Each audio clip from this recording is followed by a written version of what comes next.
The sun was blazing hot over the dust-ridden, silent hills of Kandahar. The silence wasn't peace.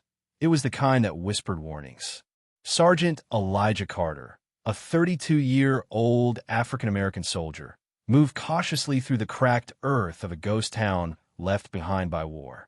His boots crunched over broken tiles and shattered glass, the echoes slicing through the emptiness. His unit had moved forward, but Carter lagged behind for one reason. He had learned to listen to his gut, and his gut told him something here wasn't finished. He scanned the half-standing buildings, bullet holes marking their bodies like old scars. Rubble surrounded him, memories of lives once lived, now buried in dust. Carter wasn't new to war. He had served 3 tours. He had seen things men never speak of. But nothing, not the bombs, not the bodies, not the betrayals, could prepare him for what he was about to find that day. He stepped into what looked like the remains of a school. Small chairs toppled over, a chalkboard still carrying the faded trace of a math equation. His heart sank. The thought of children in the middle of this destruction pulled at something deep inside him. That's when he saw it. A small leather-bound notebook, oddly clean, sitting atop a broken desk. Too clean to have been here for long. His brow furrowed. Carefully, he picked it up. The leather was smooth, untouched by dust, and embossed with a symbol he didn't recognize. 2 wings wrapping around a flame. Intrigued, he flipped it open. There was a message written in tight, careful handwriting. It read, "For the one who finds this, you were meant to. This is not an accident. You must read every page. Lives depend on it." Carter froze. The air suddenly felt thicker, heavier. He looked around again. Who left this? How recently? Why him? He took a deep breath and turned the page. The entries were dated just 2 weeks prior. They weren't journal entries. They were warnings.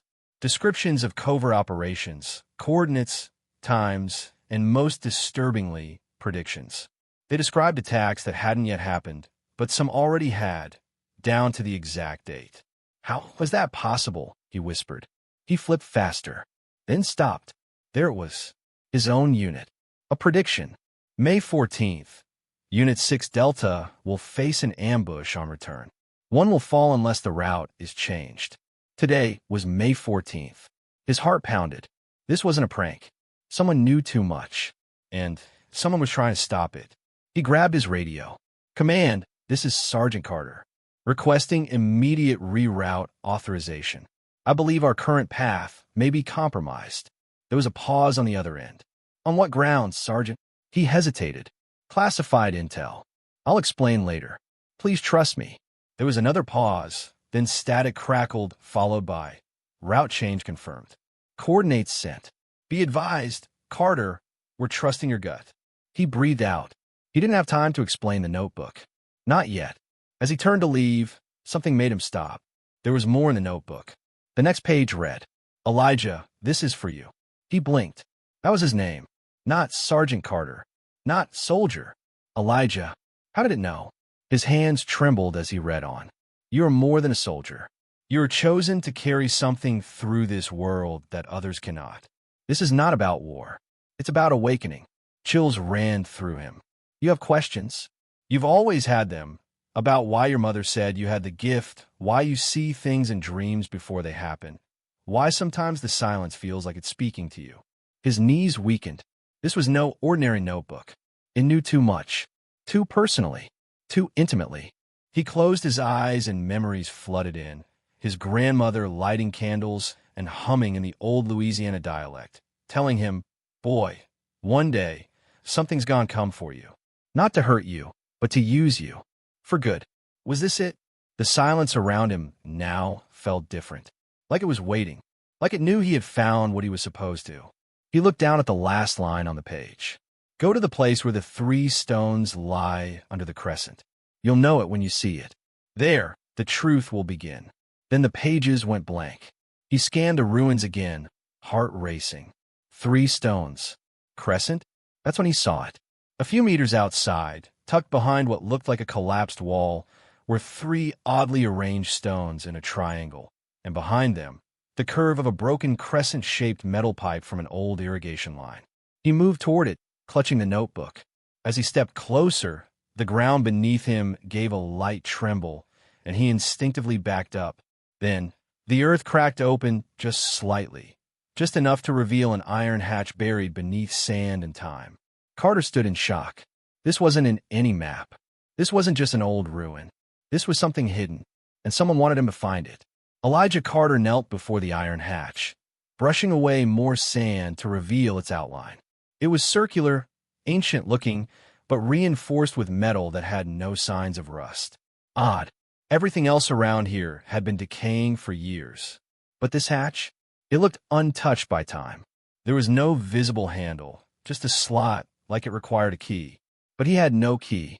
He glanced down at the notebook in his hand. "Come on," he whispered.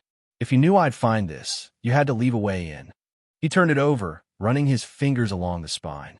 That's when he felt a slight bulge in the back cover. His heart jumped.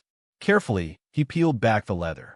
There it was, tucked inside a hidden flap, a small, black metallic piece, almost like a chip or a fragment.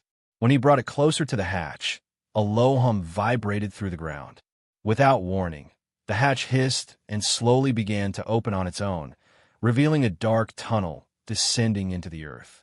Elijah froze. This was no ordinary bunker. This was planned, hidden intentionally, and somehow tied to him. The notebook, the name, the warnings, it was all part of a web he had only just touched. He tapped his radio again. "Command, this is Carter. I've come across an underground structure, unknown to any of our current maps, requesting backup and permission to investigate." Static. Then, negative Carter. "You're alone out there. Extraction point is still 30 clicks east. Get moving." He looked at the hatch again, then at the horizon. Whatever lay down that tunnel, he couldn't ignore it.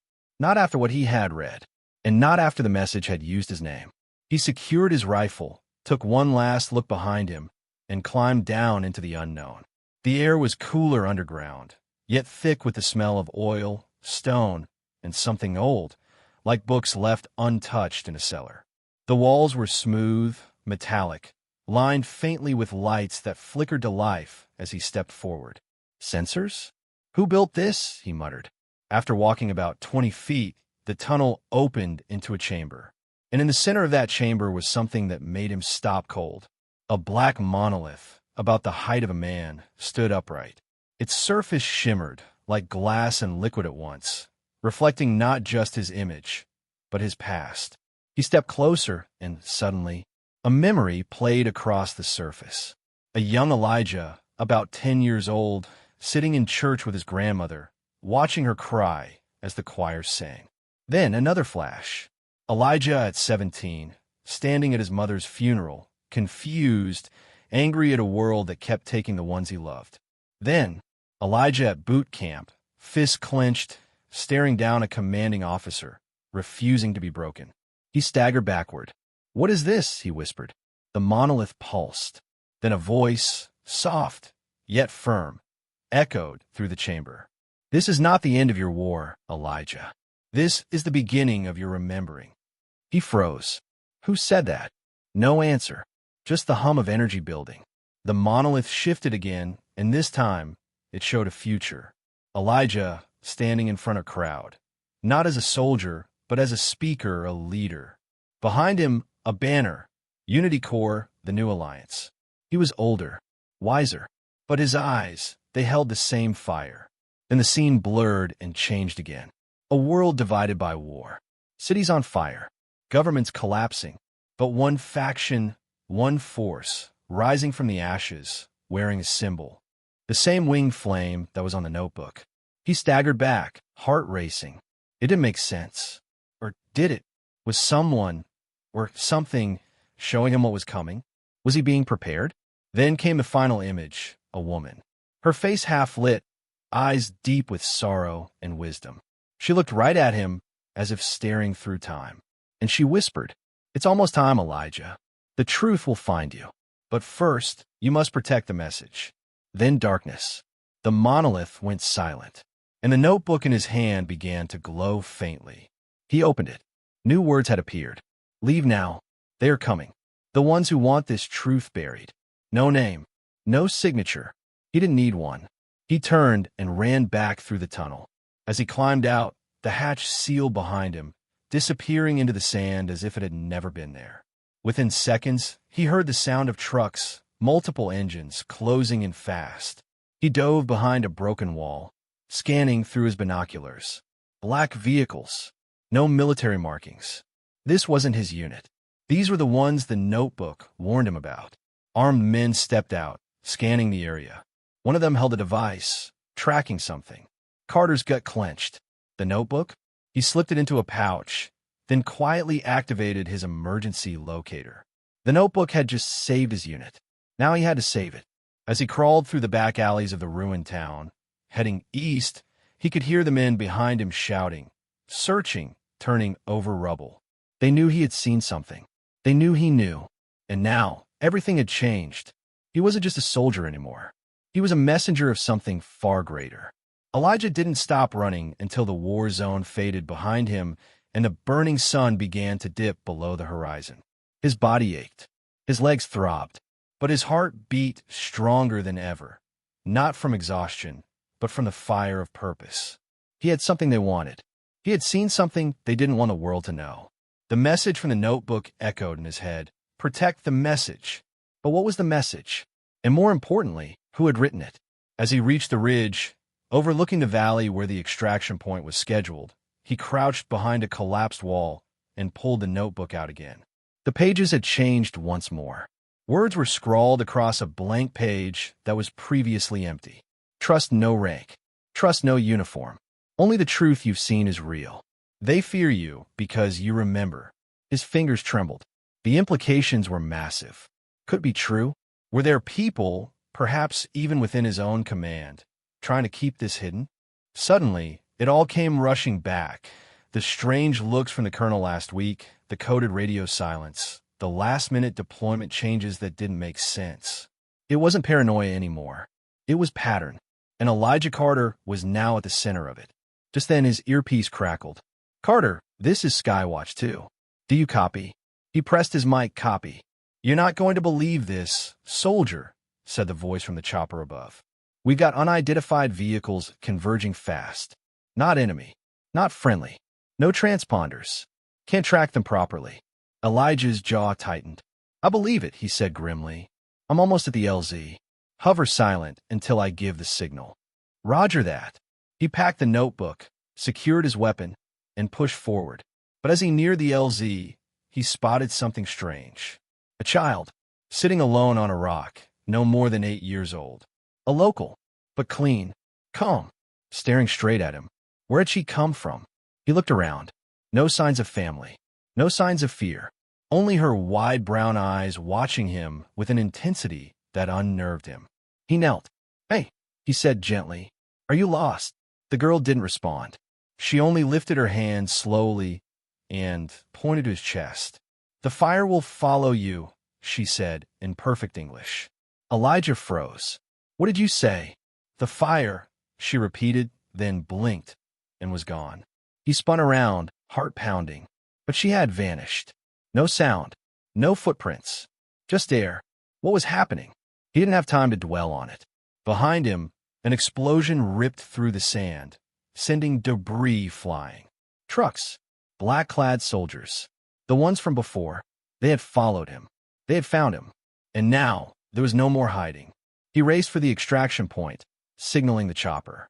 "Skywatch 2, I need pickup now. Hostiles incoming." The Black Hawk descended rapidly, wind kicking up dust and fire. As the ramp lowered, Elijah dove in, bullets tearing through the air behind him.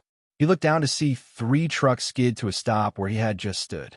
Men poured out, waving strange devices, not guns, but something more advanced, more experimental. One of them locked eyes with him and smiled. The chopper lifted fast. "What the hell is going on down there?" the pilot shouted. Elijah sat back, gripping the notebook. "I wish I knew," he muttered. But part of him already did. Back at base, things didn't calm down. If anything, they got worse. The moment Elijah stepped off the bird, he was surrounded. But not by his unit. By intelligence. 3 men in suits. No name tags. No insignia. Just stone faces and sharp eyes. "You're coming with us," one of them said. Under whose orders? Elijah asked. They didn't answer, but they didn't have to. He knew. It had begun. Inside the dimly lit interrogation room, they didn't ask about the mission. They didn't ask about hostiles. They didn't even ask about the bunker. They asked about the notebook. Over and over. What did you see? Who gave it to you? Do you know what you're carrying? Every time Elijah refused to answer, they turned the lights brighter. But he wasn't breaking. He had faced worse. Eventually, they left him alone. In silence. That's when he heard it again. The voice. From the monolith. It's almost time. The notebook sat on the metal table in front of him. Closed. Still. Until it wasn't. Without being touched, it flipped open. New writing appeared. You are not alone. There are others. Find the girl with the phoenix tattoo. She knows where the next gate is. And remember, the first truth is hidden beneath the ashes. He blinked. Others? Who were they? And what was the next gate? He had no idea. But one thing was clear. This was no longer about war. This was a mission far bigger than any he'd ever trained for. Something ancient. Something forgotten by time and intentionally erased from history. And now, it was choosing to wake up through him. He didn't understand it all. Not yet. But he didn't have to. The fire had been lit, and it was never going out again. 3 days had passed since Elijah's mysterious interrogation. He was released with no explanation, no debriefing, and no official record of what happened in that underground bunker. As far as the army was concerned, the mission never existed. But Elijah had the notebook, and the notebook hadn't stopped writing. Each night, as he slept, he would awaken to fresh ink on the once blank pages, sometimes a sentence, sometimes a diagram, sometimes coordinates. And one phrase kept repeating itself like a warning. The ashes hold the memory. The phoenix holds the key. That night, Elijah stood under the stars just outside the base perimeter. He had copied the latest coordinates into a small scrap of paper and memorized them. They pointed to a location deep in the eastern mountains, far beyond where any U.S. patrols ventured. Tribal territory, no-fly zones, technically off-limits. But this mission didn't follow military rules. He wasn't going as a soldier anymore. He was going as a seeker. By dawn, he'd already traded his uniform for civilian gear and quietly made his way out. Disguised. Untraceable. The desert stretched before him like an open secret waiting to be unraveled. It took 2 days of travel by local transport, followed by a long trek on foot through the dry cliffs. Elijah moved silently, just like he'd been trained, but not to kill this time. This time, he was following the whispers of something otherworldly. By sunset on the second day, he reached the destination. There, nestled between two jagged peaks, stood an ancient stone archway. Carved into its frame were symbols identical to those in the notebook, faded by time, but unmistakable. And there, leaning against the arch, was a woman. Dark hair tied back, a scarf wrapped around her face, and on her wrist, the unmistakable mark, a phoenix tattoo, its wings drawn in fire and ash. She looked up, as if she'd been expecting him all along. "You're late," she said softly. "You're real," Elijah replied, stunned. She smiled. "I'm Mira, and I know why you're here." He didn't speak. He didn't have to. She walked closer and held out her hand. "Give me the notebook." Elijah hesitated. "You know about it? I've been dreaming of it for years," she said. "My family has guarded its story for generations. We're what you'd call the keepers." The keepers of what? She looked him in the eye, serious now. Of the truth. The one buried by war, by governments, by those who profit from keeping people blind. She led him through the arch. Behind it, hidden from view, was a vast underground temple. Not new, ancient, built long before the first bullet was ever fired on these lands. A network of catacombs and halls, glowing with dim torchlight. This place, Mira whispered, was a sanctuary for knowledge. Before it became a battlefield, before empires claimed the soil, this land belonged to those who understood the balance between heaven and earth. Elijah followed in silence. On the walls, ancient murals told stories of a burning bird that would rise from war-torn lands, of warriors chosen by fate to reveal truths when the world was ready to listen. Stories that sounded too symbolic to be real, until now. She stopped at a stone pedestal and opened the notebook. As the pages turned, they stopped on one filled with gold ink script neither of them had seen before. Elijah stepped back. That wasn't there before. Mira traced the page with reverence. It means the gate has opened. You're the first one to activate it in centuries. Elijah's breath caught in his throat. What gate? She didn't answer. Instead, she led him deeper into the temple until they reached a room with a single brazier in the center. Above it, a strange metallic disc hovered silently in the air, spinning slowly without wires or supports. The Phoenix Disc, Mira said.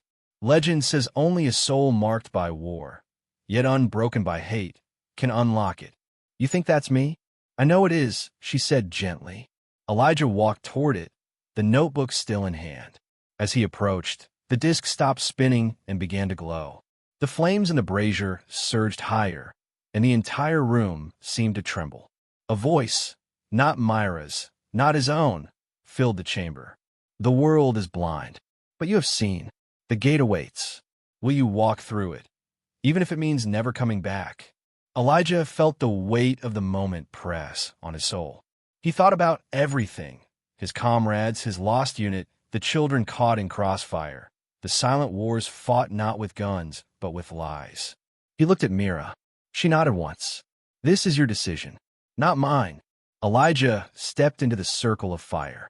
The disc lowered, hovered above his head, and released a pulse of light. Suddenly, the temple shook violently. The walls split, revealing a second chamber, a mirror room filled with screens, relics, and a massive wall-sized map covered in glowing symbols and markings that matched modern geopolitical zones. This, Mira whispered, is what they don't want the world to see. A blueprint of every major conflict, pre-planned decades in advance. Wars that weren't about ideology, but about resources, control, and experiments. Elijah staggered back. Oh my God, he whispered. They've been playing us for generations. Mira looked at him with sad eyes. And you just became the only soldier who knows the whole truth. The room felt alive, humming with energy that seemed to pulse in rhythm with Elijah's heartbeat.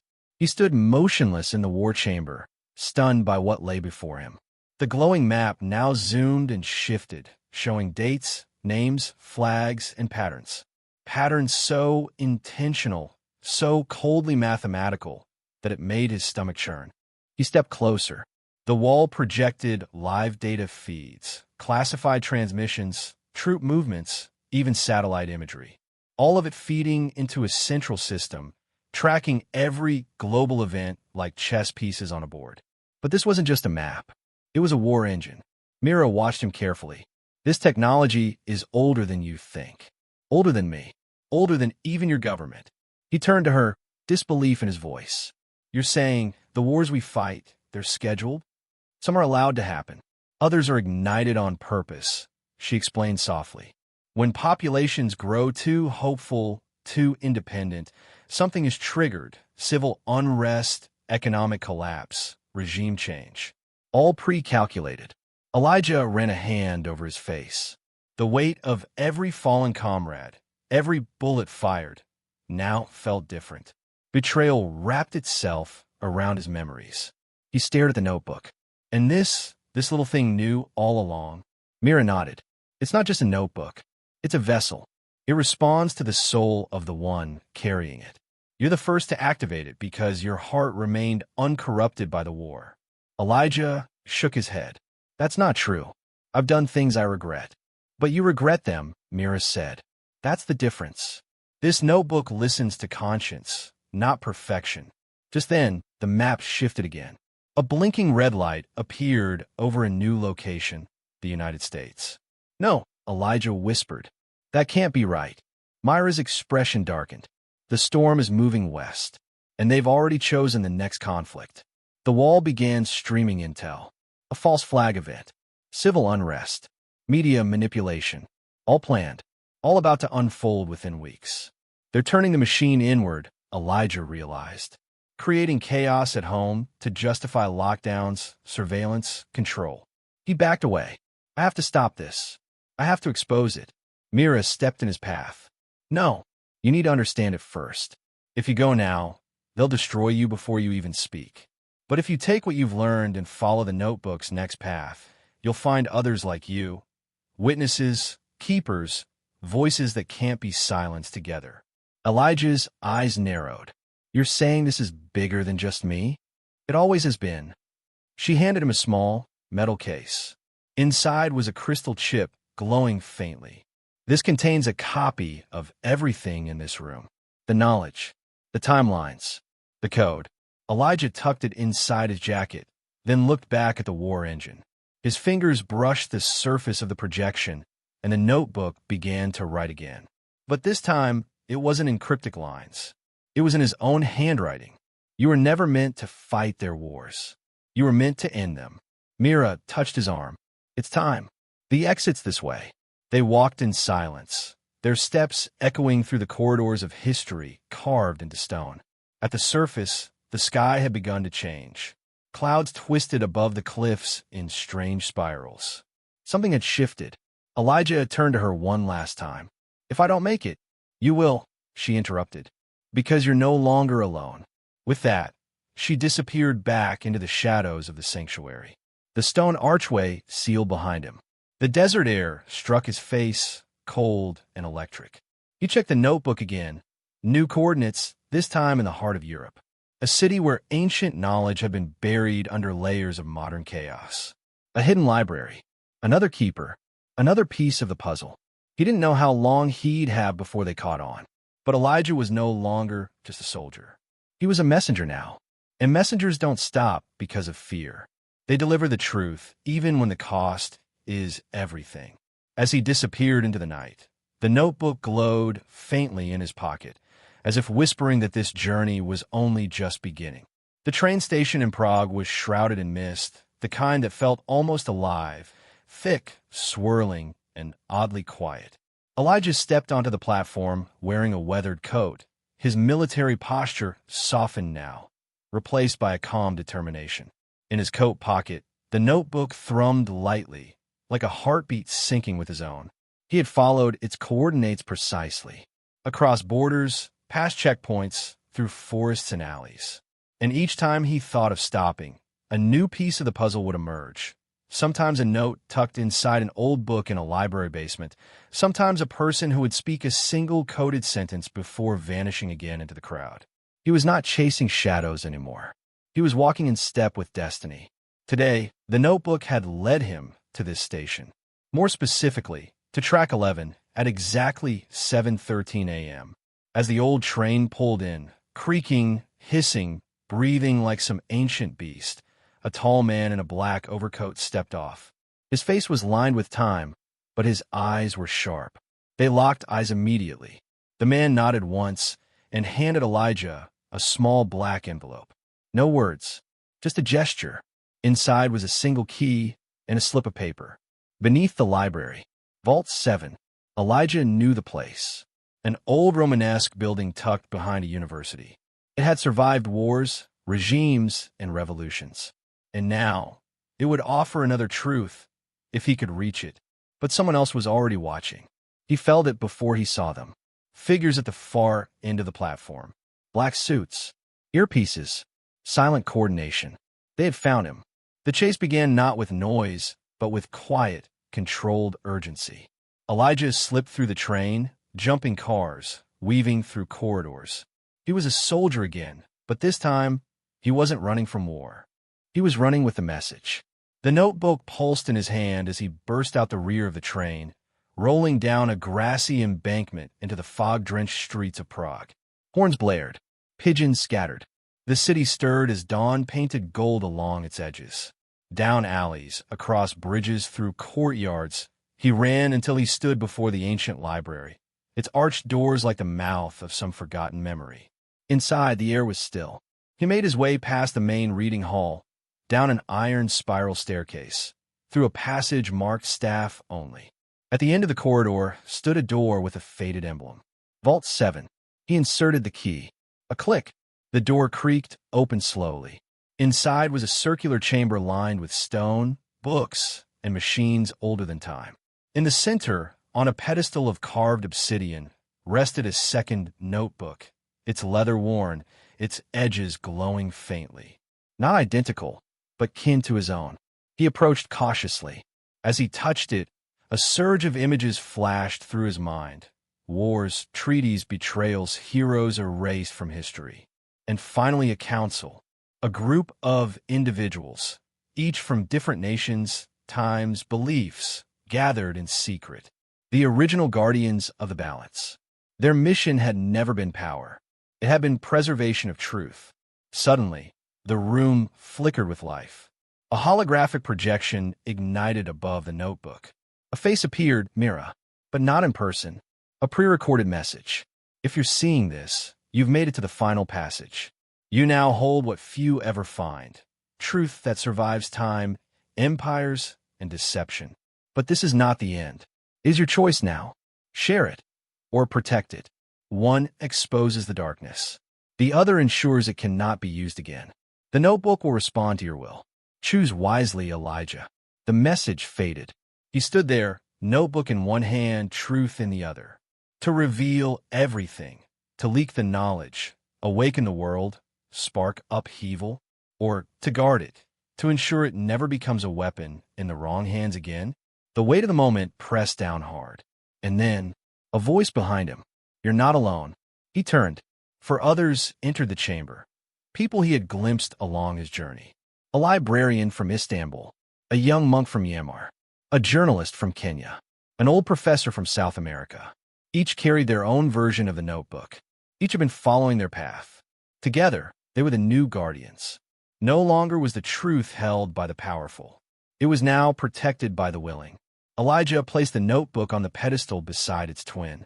A pulse of light surged through the room, sealing the chamber in ancient light. The council gathered around. This was not the climax of his story. It was the beginning of a far more powerful one. A global network, a secret alliance, and a vow whispered in every language under heaven. The truth will no longer be buried. And somewhere, deep in a war room, the old system trembled. Because a soldier had dared to ask a question and found an answer that would one day set the world free.